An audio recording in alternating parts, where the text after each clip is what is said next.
창세기 9장. 하나님이 노아와 맺은 계약. 하나님이 노아와 그의 아들들을 축복하여 이렇게 말씀하셨다. 너희는 자녀를 많이 낳고 번성하여 땅을 가득 채워라. 땅의 모든 짐승과 공중의 새와 땅에 기는 생물과 바다의 고기가 모두 너희를 두려워하고 무서워할 것이다.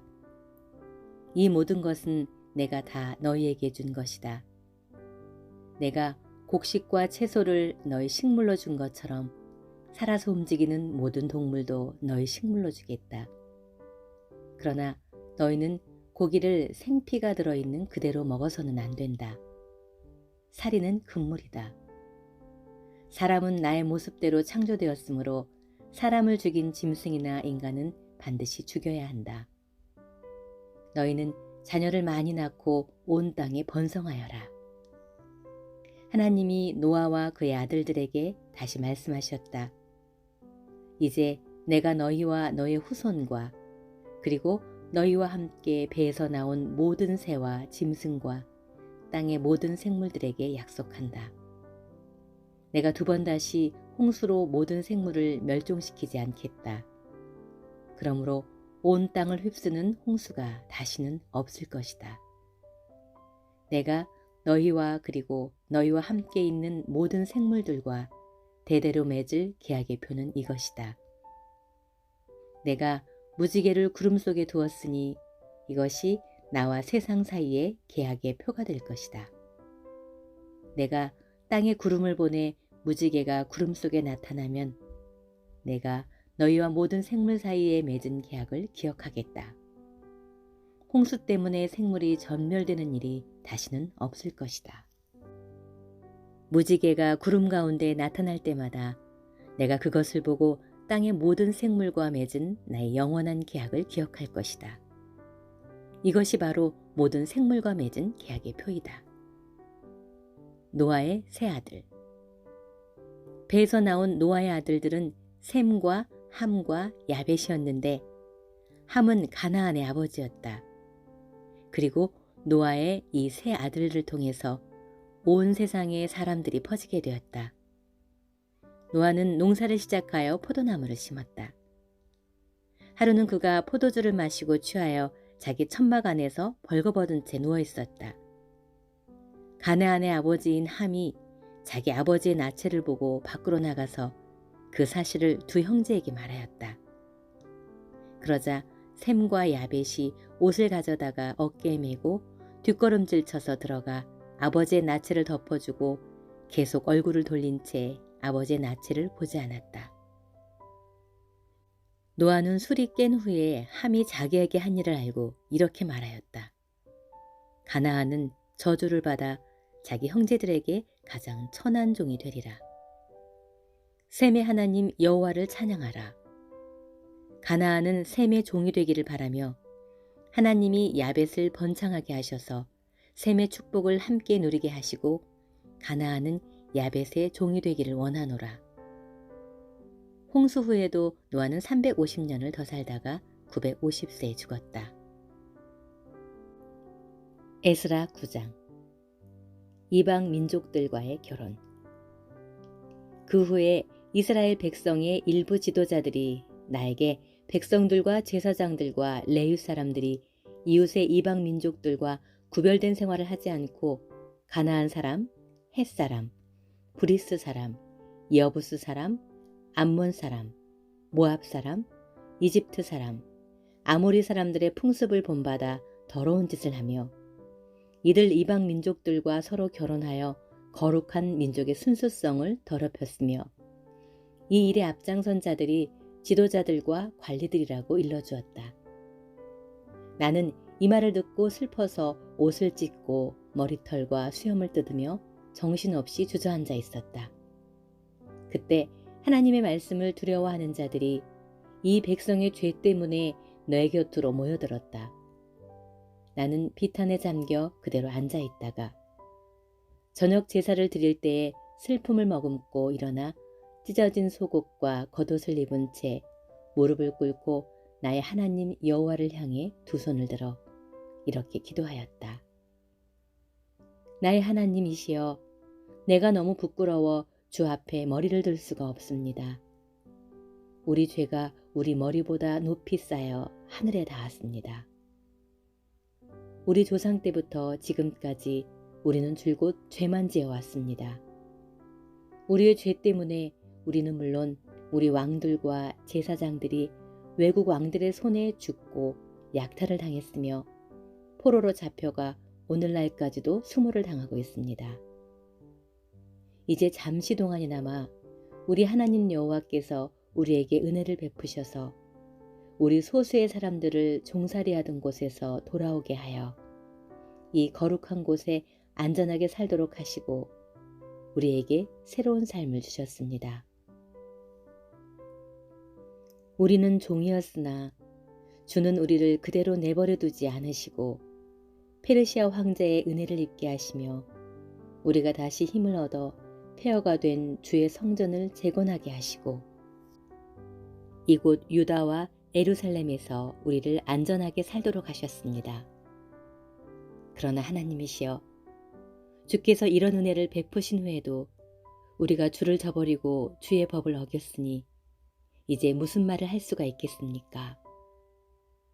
주께서는 전에 주의 종 예언자들을 통하여 우리에게 이렇게 말씀하셨습니다. 너희가 들어가서 소유할 땅은 더러운 땅이다. 그곳에 사는 이방 민족들이 그 땅을 온통 더럽히고 추한 것으로 가득 채웠다. 그러므로 그들과 서로 결혼하지 말고 그들의 평안과 번영을 추구하지 말아라. 그러면 너희가 막강해져서 번영을 누리며 그 땅을 너희 후손에게 유산으로 길이 물려주게 될 것이다. 지금까지 우리가 당한 모든 일은 우리의 악한 행위와 큰 죄의 결과였습니다. 그러나 우리 하나님은 우리가 지은 죄에 비해 우리의 형벌을 가볍게 하셔서 이와 같이 우리를 살아남게 하셨습니다. 그런데도 우리가 다시 주의 명령을 어기고 이 악한 백성들과 결혼하였으니 어찌 주께서 우리에게 분노하시지 않겠습니까? 분명히 주는 우리를 전멸시키고 한 사람도 살아남지 못하게 하실 것입니다. 이스라엘의 하나님 여호와여, 주는 의로우신 분입니다. 우리가 오늘날 이처럼 살아남긴 했습니다만 우리가 주께 범죄하였으므로 감히 주 앞에 설 수가 없습니다. 마태복음 9장. 의사는 병든 사람에게 필요함. 그래서 예수님은 배를 타시고 호수를 건너 그의 고향 가버나움으로 돌아오셨다. 그때 사람들이 침대에 누워있는 중풍병자 한 사람을 예수님께 데려왔다.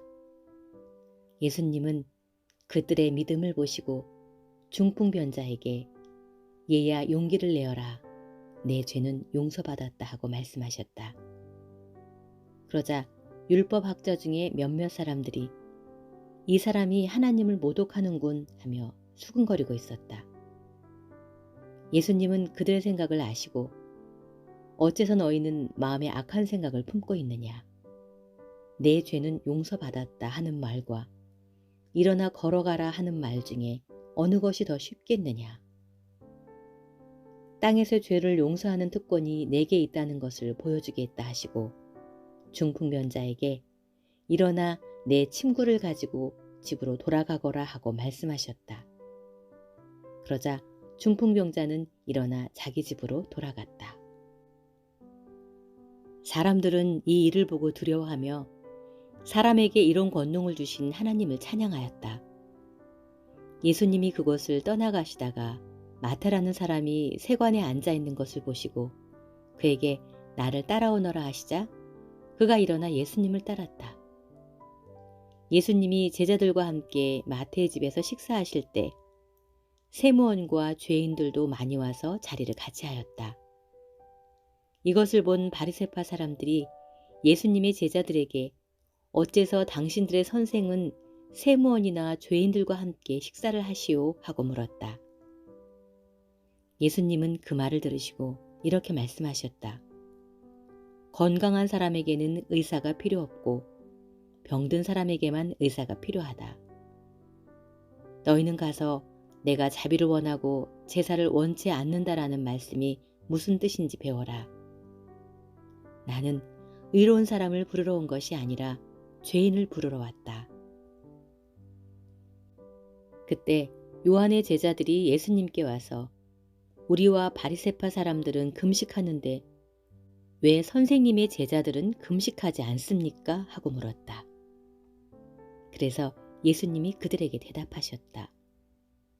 신랑의 친구들이 신랑과 함께 있는 동안에 슬퍼할 수 있겠느냐? 그러나 신랑을 빼앗길 날이 올 것이다. 그때에는 그들이 금식할 것이다. 낡은 옷에 새 천조각을 대고 깁는 사람은 없다. 이것은 기운 것이 그 옷을 잡아당겨 더 많이 찢어지기 때문이다. 사람들은 새 포도주를 낡은 가죽 부대에 넣지 않는다.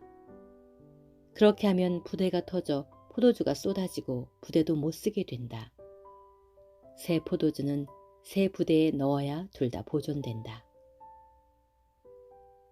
예수님이 그들에게 이 말씀을 하고 계실 때 회당장이 와서 예수님께 절하며 제 딸이 방금 죽었습니다.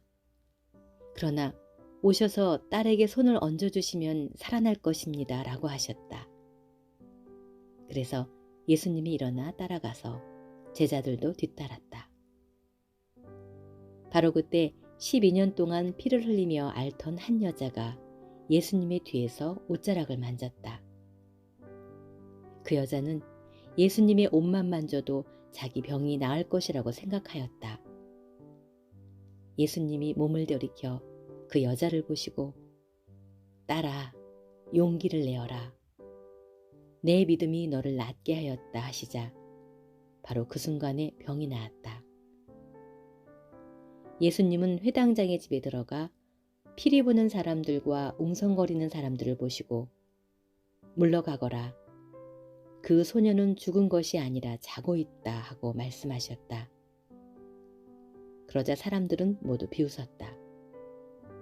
사람들이 밖으로 다 나간 뒤 예수님이 안에 들어가 소녀의 손을 잡으시자 곧 일어났다. 이 소문이 그 지방에 쫙 퍼졌다. 예수님이 그 집을 떠나가실 때 두 소경이 예수님을 따라오면서 큰 소리로 다윗의 후손이시여 우리를 불쌍히 여겨 주십시오 하고 외쳤다. 예수님이 집 안으로 들어가시자 소경들이 예수님께 나아왔다. 예수님이 그들에게 너희는 내가 이 일을 할 수 있으리라고 믿느냐 하고 물으시자 그들은 예 주님 우리가 믿습니다 하고 대답하였다. 그때 예수님이 그들의 눈을 만지시며 너희 믿음대로 되어라 하셨다. 그러자 소경들은 눈을 떴다. 예수님은 그들에게 아무에게도 말하지 말아라 하고 단단히 주의시켰다. 그러나 그들은 나가서 예수님의 소문을 그 지방에 쫙 퍼뜨렸다. 그들이 떠나자 사람들이 예수님께 귀신 들린 벙어리 한 사람을 데려왔다. 예수님이 귀신을 쫓아내시자 벙어리가 말을 하였다.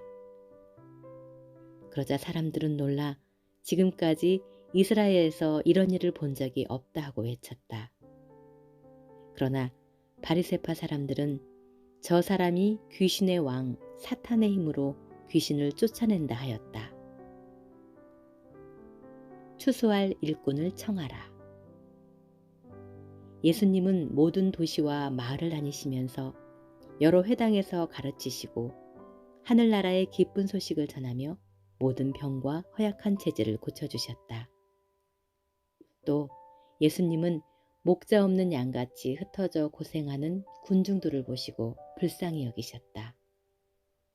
그래서 예수님은 제자들에게 추수할 것은 많으나 일꾼이 적다. 그러므로 너희는 주인에게 추수할 일꾼을 보내달라고 간청하여라 하고 말씀하셨다. 사도행전 9장 사울의 개종. 한편 사울은 여전히 주님의 제자들을 위협하고 죽을 기세로 대제사장에게 가서 다마스커스의 여러 회당에 보낼 공문을 요구하였다. 그것은 믿는 사람이면 남녀를 가리지 않고 보는 대로 잡아 예루살렘으로 끌고 오기 위해서였다. 사울이 길을 떠나 다마스커스까지 가까이 갔을 때 갑자기 하늘에서 빛이 그에게 비춰왔다. 그 순간 그는 땅에 쓰러졌는데 그때 사울아, 사울아, 내가 왜 나를 괴롭히느냐 하는 음성이 들려왔다. 사울이 당신은 누구십니까? 하고 묻자 나는 내가 핍박하는 예수이다. 너는 일어나 시내로 들어가거라. 내가 해야 할 일을 일러줄 사람이 있을 것이다 라고 대답하셨다. 사울과 함께 가던 사람들은 소리만 들리고 아무도 보이지 않아 말을 못한 채 멍하니 서 있기만 했다. 사울이 일어나 눈을 떴으나 아무도 볼 수가 없었다. 그래서 그는 같이 가던 사람들의 손에 이끌려 다마스커스로 들어가서 사흘 동안 보지 못한 채 먹지도 마시지도 않았다. 이때 다마스커스에 아나니아라는 제자가 있었다. 주님께 환상 가운데 그에게 나타나 아나니아야 하고 부르셨다. 그가 예 주님 하고 대답하자 주님께서 이렇게 말씀하셨다. 너희는 어서 고든 거리에 있는 유다의 집에 가서 다소 사람 사울을 찾아라. 지금 그가 기도하고 있다. 그는 환상 가운데서 아나니아라는 사람이 들어와 자기에게 손을 얹어 다시 보게 해주는 것을 보았다. 그러자 아나니아가 대답하였다. 주님, 그 사람이 예루살렘에서 주님의 성도들을 몹시 괴롭혔다는 말을 많은 사람들에게 들었습니다. 그리고 그는 주님의 이름을 부르는 사람들을 모조리 잡아갈 권리를 대제사장들에게 받아가지고 이르러 왔습니다.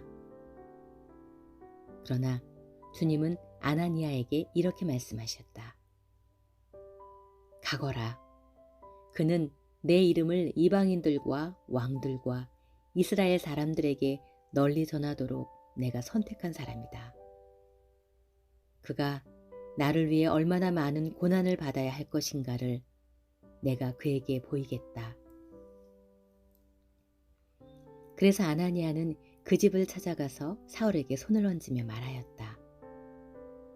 사울 형제, 오는 길에 당신에게 나타나셨던 주 예수님이 나를 보내 당신의 눈을 뜨게 하고 성령을 충만히 받도록 하셨습니다. 그러자 즉시 사울의 눈에서 비늘 같은 것이 떨어져 나가고 그는 다시 보게 되었다. 그리고 그는 일어나 세례를 받은 후 음식을 먹고 힘을 얻었다. 사울은 며칠 동안 다마스커스에 있는 신자들과 함께 지냈다. 그러고서 그는 곧 여러 회당으로 가서 예수님이 하나님의 아들이라고 외치기 시작하였다. 그러자 사람들은 그의 말을 듣고 모두 놀라 이렇게 말하였다. 저 사람이 예루살렘에서 예수 믿는 사람들을 죽이던 사람이 아니요? 그가 여기 온 것도 믿는 사람들을 잡아서 대제사장들에게 끌어가기 위한 것이 아니요?